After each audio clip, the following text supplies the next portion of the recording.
bahwa acting sinetron itu bagus, banyak yang sepakat. Waktu itu bilang apa sinetron gini. Dan aku bilang sinetron itu bagus actingnya, ceritanya bisa jelek. Tapi akhirnya metode yang kamu kumpulkan tadi dengan bekal sign tadi ya, itu dibawakan dari di dalam pengajaranmu ketika acting coach nggak? Iya. Itu juga dipakai. Iya. Berlaku ke semua orang atau bisa beda-beda juga? Beda-beda. Beda-beda tetap. Pasti beda-beda. Tapi itu ngelihat misalkan kayak ke Kipli, oh Kipli orang gini berarti metodenya ini, misal ke aku ini gini gitu. Pertama memang harus dikasih metode yang awal dulu. Oh. Setelah itu kan ada studi kasus ya. Oh iya. Ada, loh kok tiba-tiba hasilnya begitu ya? Aku akan tanya, makanya kalau di Lilo itu begitu aku kasih kata pengantarnya, terus kemudian dipraktekkan, setelah itu kita evaluasi. Tadi nemu apa, dapat apa, dan kenapa? Selalu begitu. Sesederhana apapun misalnya, Mas tadi metode yang poso yang begini-begini itu, aku capek ya? Ya kenapa?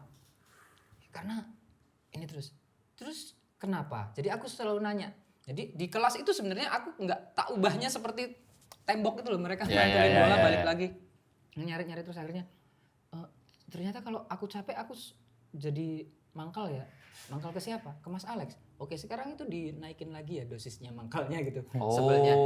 Nah itu jadi pasti ada sesuatu yang lain. Aku kasih metode yang sama, hasilnya pasti beda. Dan aku selalu tanya dulu kenapa, dan dia harus bisa jelasin sesederhana itu misalnya.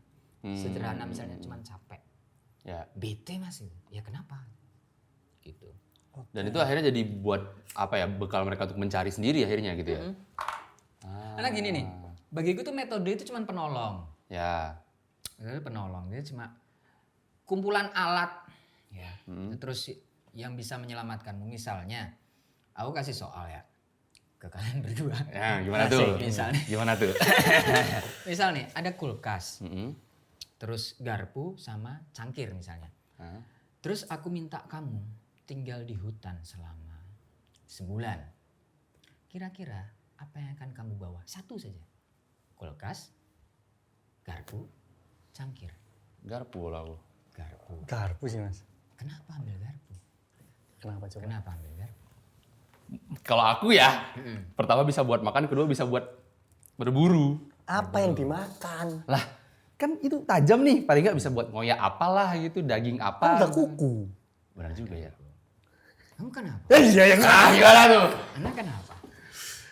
Kenapa garpu? Ya siapa tahu di tengah jalan nemu sendok jadi sepasang. Nah hal kayak gini nih yang sering ada di kelas. Iya. Aku tanya, ini ada metode ini. Terus nanti hasilnya akan berbeda tentu saja. Nah balik lagi ke kasus pertanyaan tadi. Aku bisa jawab bahwa aku akan bawa kulkas. Dan setiap orang punya alasannya sendiri-sendiri. Kamu bawa garpu untuk senjata, aku bisa pakai ranting kok. Gitu. Nggak perlu garpu Nggak gitu perlu ya? garpu. Iya, Tapi iya, aku iya, butuh iya. tempat berlindung tidur yang paling aman. Bawa kulkas lah. Kan nggak dingin juga di sana, nggak ada colokannya. Iya sih, bener sih. Oh iya benar. Sementara benar kalian juga. bawa garpu tidur di mana? Di atap, di ranting-ranting. Ketemu sama jaguar di bawah. Iya, Aku iya. masuk aja ke kulkas aman men. Anjing, ya juga ya. Udah tapi payungan garpu. Maksud gitu. Aku tidak sedang bilang kecerdasan seseorang untuk memilih, bukan itu. Iya, Tapi iya, iya.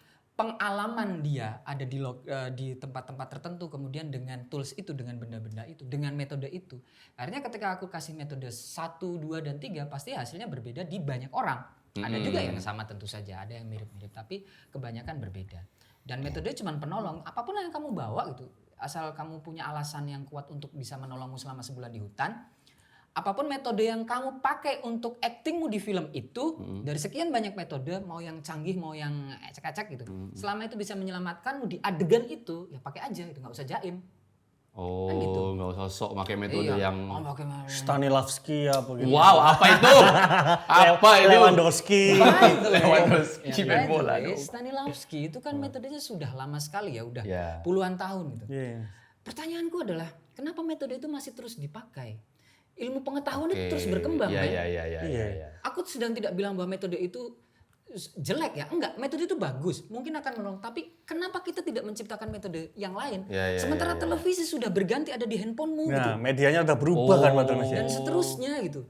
Teknologi terus berkembang gitu, ilmu pengetahuan sains itu terus berkembang, nggak stuck di situ, nggak di buku itu yang sudah nggak tahu puluhan tahun atau ratusan tahun, bikin lagi dong metode yang lain.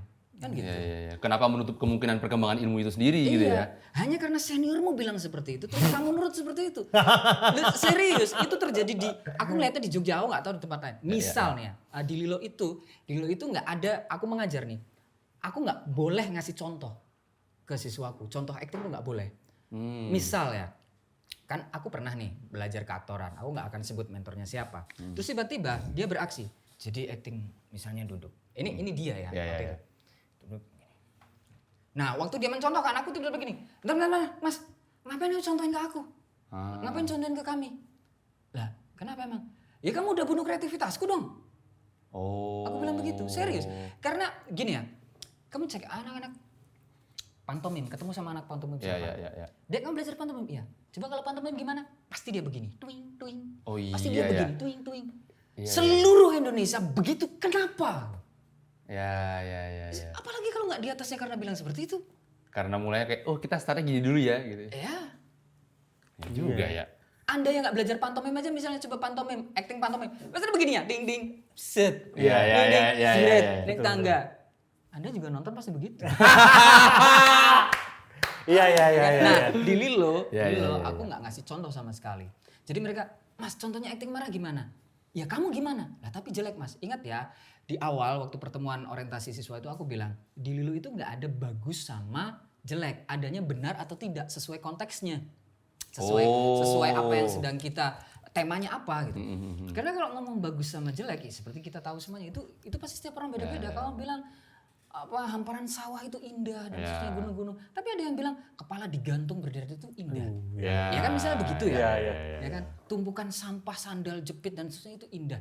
Setiap orang punya keindahannya masing-masing. Tapi yang bener yang mana nih? Kita lagi ngomongin apa nih? Konteksnya apa dulu nih? Rongsokan, pemandangan yang alam gitu. Kalau ngomong kepala digantung enggak dong. Kita akan memilih ada barisan bangau, kerbau dan seterusnya. Kan gitu. Nah, artinya aku akan bilang, kamu kalau masih pakai bagus sama jelek di kepalamu, kamu nggak akan bisa acting, kamu nggak akan presentasi. Di kelas aja kamu nggak presentasi karena nanti jelek. Nanti dilihat jelek. Tapi kalau ini udah bener nggak sih? Walaupun menurutmu jelek, belum tentu kan menurutku jelek. Iya, Bisa juga sebaliknya kan. Nah, dan aku nggak pernah ngasih contoh ketika, Mas terus contohnya gimana? Ya kamu aja gimana? Dia acting. Wah gue Mas. Ya tapi bener nggak itu? Ya. Bener sih Mas kalau ya udah selesai. Selesai. Dan aku nggak akan ngasih contoh acting apapun. Karena begitu aku ngasih contoh seluruh Indonesia kalau aku kuasai misalnya, maka seluruh Indonesia actingnya Alex Suhendra. Itu udah jelas. Iya. Membunuh kreativitas orang itu sendiri ya. Iya. Karena bagiku di bidang kreativitas kesenian tidak ada percontohan, nggak boleh. Nggak boleh. Di lainnya, di tempat yang lain itu boleh, misalnya bela diri nggak dikasih contoh yang ngawur dong. Betul. Gitu, olahraga dan seterusnya. Capoeira apa gitu. Ya kan. Tapi kreativitas ya udah ini ada kuas nih. Ya. Kita lagi belajar coret-coret aja. Anak-anak bocil-bocil. Iya juga sih, benar juga iya ya. Kan? Iya Kalau juga kamu kasih contoh kamu udah bunuh kreativitasnya sejak dini. Itu yang terjadi ketika anak-anak suruh gambarnya gunung dan matahari. Padahal di depan dia itu hidupnya di pantai gitu kan. Iya ya. Bahkan tempat dia nggak ada gunung gitu. Iya kan. Dan harusnya aku belum pernah lihat misalnya pemandangan apa yang dipandang. Setiap hari memandangnya kamera. Kenapa dia nggak gambar kamera? Ya juga sih. Kan gitu. Iya. Siapa yang bunuh kreativitas itu? Pemerintah pasti, iya bukan. Anda. Biasanya kan gitu, dikit-dikit nyalain pemerintah. Kalau di internet kan gitu, netizen tuh biasa ngomongnya gitu. Ini tadi cuma nih nyontoin doang ya. Nyontohin komen orang. Betul. Gitu kan. Mas, tapi apakah, kalau itu tadi kan di teater Mas ya, sedangkan di film itu apakah juga seperti itu Mas? Maksudnya apanya? Metode-metodenya bisa nggak Mas diterapkan di film? Untuk acting iya sama. Sama Mas ya? Sama. Apa tuh Mas? Ada bedanya nggak sih Mas acting teater sama acting film? Banyak anak-anak teater ketika aku ngomong ini pasti banyak yang nggak sepakat. Aku selalu bilang Rengginang bahwa dulu. Ya rengginang dulu, krikit kan enak. Jadi kayak aku ngomong terus dap. Ya kan siapa bilang podcastnya kalian tuh nggak boleh ada makanan, kan boleh aja kan? Boleh aja. Makanya kalau bilang masuknya banyak lah, konten ayo. Boleh, cuman belum ada yang masuk. Betul. Nah gitu. Nah, aku sering bilang gini, entah itu di kelas atau misalnya ada workshop di luar, ada seminar di luar, aku bilang acting film sama teater tuh sama. Bahkan aku bisa bilang dari tahun 2006 waktu itu almarhum Gunawan Marianto Mas Indil masih ada dan dia mau bikin forum untuk, waktu itu masih Friendster nih 2006. Friendster. 2006. Ya. Ya kan Friendster ya. Aku ngalami Friendster nggak? Saya ngalamin. Saya ada akunnya kok. Cuma nggak sempat main Kalau langsung nggak masuk salah Facebook. 2006 kan. Masih ada Friendster itu. Nah, waktu aku punya status bahwa acting sinetron itu bagus, banyak yang sepakat. Waktu itu bilang apa sinetron gini. Dan aku bilang sinetron itu bagus actingnya. Ceritanya bisa jelek. Ceritanya jelek tapi acting mereka itu bagus. Hanya saja salah tempat, salah ruang. Ya. Kan apa kamu? Kan gitu-gitu kan. Ya. Gitu-gitu kan. Sekarang taruh acting itu di Hall TBY misalnya. Atau bagi yang nggak tahu Hall TBY karena ini kan disiarkan di seluruh dunia. Gitu kan. Kan bilang misalnya jarak penonton paling dekat dengan panggung itu misalnya 20 meter. Ya. Penonton terdekat dengan 20 meter misalnya. Maka actingnya dia itu akan terlihat kecil. Apalagi penonton yang paling jauh. Ya. Yang jaraknya mungkin 50 meter akan jadi kecil. Maka acting sinetron itu bagus cuma salah tempat. Tempatnya ada di panggung seperti itu. Nah, di film kamera itu kan bisa mendekat, bisa menjauh. Lensa sekarang udah canggih banget. Gitu. Ada yang cuma segini aja bisa. Aku nggak tahu ya teman-teman Fiksi Cinema lebih canggih untuk urusan itu lebih paham. Tapi setidaknya ruangnya kemudian bisa menjadi sangat intim atau ruangnya bisa sangat luas, sangat jauh. Misal, aku sedang tidak bilang bahwa yang aku ilustrasikan ini adalah contoh adegan terbaik ya, bukan. Misal di hamparan sawah, terus kameranya jauh banget, extra long shot misalnya. Terus ada dua orang lagi marahan. Dialognya cuman, aku tuh nggak suka sama kamu kok nempel-nempel sama dia misalnya gitu. Nah, dia aktingnya cuman begini aja nih. Sementara kameranya jauh, mereka cuman kelihatan kayak lidi begini. Iya betul. Iya kan? Tinggal pilihan sutradara aja melihat lukisan itu, gambar itu, atau aktingnya juga harus hidup. Apa sih kamu jadinya begini-begini? Karena terlihatnya akan tetap kecil. Sementara di teater misalnya, ada juga panggung yang aku suka. Misalnya kalau aku menyebutnya Lembaga Indonesia Perancis, ada EV apa sih? Tempat yang intim. Yang jarak penonton paling dekatnya cuma 1, 2, 3. 3 meter sampai 5 meter jarak penonton terdekatnya. Dan itu ruangnya cuman untuk 200 orang. Maka pola acting yang besar itu tidak cocok taruh di situ. Itu malah bisa berubah juga, adjust juga di situ ya. Ya acting begini udah cukup. Tapi kalau misalnya panggung jauh ya harus agak begini. Iya. Kan gitu. Karena yang begini-begini kecil-kecil nggak kelihatan. Maka tinggal aktor itu tahu ruangnya ada di mana. Film juga kan seperti itu. Kadang dia minta sangat jauh, iya dia juga sangat sih. dekat. Lihat suksesnya seberapa gitu kan. Jadi bukan berarti film semuanya harus kecil-kecil, harus keseharian yang mana dulu nih. Ruangnya seperti apa nih? Kayak gitu. Jadi bagiku acting teater sama film sama aja. Yang membedakan cuma ruangnya. Ruang teater yang seperti apa, yang gede atau yang kecil. Film yang mana? Yang kameranya jauh-jauhan, itu kamera deket nih. Lensanya seperti apa? Gitu aja. Kan Mas jangan geser sedikit ya. Ini udah overlap. Padahal gerakannya cuma begini. Tapi udah karena kan? deket Itu ya. udah kecil loh, udah kecil loh. Iya. Mau dikecilin seperti apa lagi? Iya. Ini itu. Berarti perlu ya Mas ya seorang aktor itu cek frame juga harusnya Mas ya. Iya. Maksudnya shotnya seberapa gitu. Soalnya sering Atau banget aku dikasih tahu gitu ya. sering banget aku nimbrung di monitor gitu set. Terus kayak diliatin gitu. Masa sering syuting ya? Masa sering syuting? Enggak, saya sering lihat di film gitu Mas. Saya mahasiswa film soalnya Mas. Sering nugas. Nugas yang enggak ada budget. Nugas nggak ada budget. Sorry. Ya, lanjut gimana? Karya, ini karya bersama. Tapi kan kalau misalkan orang-orang kan sering bilangnya kayak kalau acting teater tuh harus yang kayak lebay gitu, yang kelihatan yang hiperbola gitu. Sedangkan di film tuh kayak lebih natural gitu. Itu berarti nggak kayak gitu nggak berlakunya? Kalau aku akan selalu bilang kenapa harus seperti itu? Tergantung kebutuhan ruang tadi itu ya Mas ya. Kan kamu nanya ke siapa? Kamu nanya ke aku kan bilang yang mereka bilang senior bilang acting teater itu harus gede. Siapa bilang harus seperti itu? Kenapa? Aku kan nanya gitu. Kalau mereka bisa jawab, ya ini harus didramatisir. Kamu lagi ngomong realisme. Realisme, acting yang pijakannya dari kehidupan sehari-hari. Bajunya, gerakannya. Emang ada orang gerakan hari? Hei kamu kesini! Begitu ada. Aku malah ngasih ilustrasi begini. Aku sering ngasih ilustrasi begini, ini agak panjang ini. Nah, aku nih bukan berdasar apa yang aku baca dari buku ya, tapi dari logikaku aja begini. Zaman dulu panggung teater gede banget, anggap aja kayak stadion. Ya. Ya, stadion. Orang ada di tengah-tengah situ tuh, pentas. kan nggak mungkin gerakannya misalnya begini, hei engkau itu tetap nggak cukup. Mereka pakai kayak apa ondel-ondel atau liong-liongan tuh yang gede, biar kelihatan semua kan. Dan omongannya diulur. Kenapa? Bukan hanya volumenya dinaikin ya, tapi diulur. Tidak bisa hanya dengan volume gede aja, karena volume gede kecepatan ngomong segini, cuman kedengaran di belakangnya doang. Itu udah fisikanya seperti itu. Maka harus diulur. Jadi terdengar semuanya. Bisa lebih lambat dari ini juga. Volumenya tentu lebih tinggi lagi. Lebih naik lagi. Nah kemudian di pertunjukan itu ada sebut saja Alex ya. Alex nonton.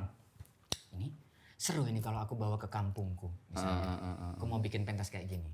Udah nih, aku pulang. Terus aku ngumpulin orang-orang kampung. Kita bikin pentas teater begini-begini.